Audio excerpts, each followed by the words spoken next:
Voilà, je suis ici avec Maître Amrani, le conseil d'Anthony Debrenne, le conducteur du véhicule au moment de l'impact. Alors Maître Amrani, que retenez-vous de ce matin, de cette instruction d'audience? Écoutez, l'instruction d'audience n'a pas démontré beaucoup de choses, n'a pas montré beaucoup de choses, ni révélé beaucoup de choses. En tout cas pour mon client, il a tout expliqué depuis le départ.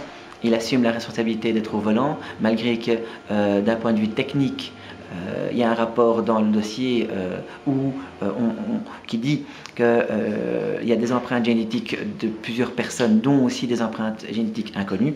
Mais mon client assume et assumera le fait que c'est lui qui est au volant et assumera les conséquences de ce qui s'est passé par la peine.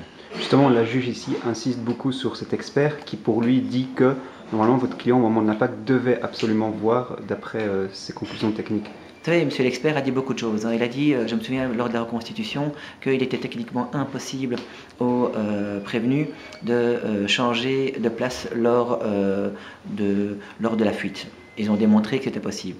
Monsieur l'expert a essayé de démontrer, moi je dis qu'il a essayé de démontrer qu'il était techniquement impossible de suivre cette trajectoire sans la regarder. On s'expliquera. Nous, on s'est rendu compte d'une chose lors de la reconstitution, c'est qu'il y avait une très grande proximité entre lui et les enquêteurs, et on l'a dit, on l'a plaidé, et ça a été même déposé en conclusion. Ici, votre client prend-il les responsabilités au niveau du choc?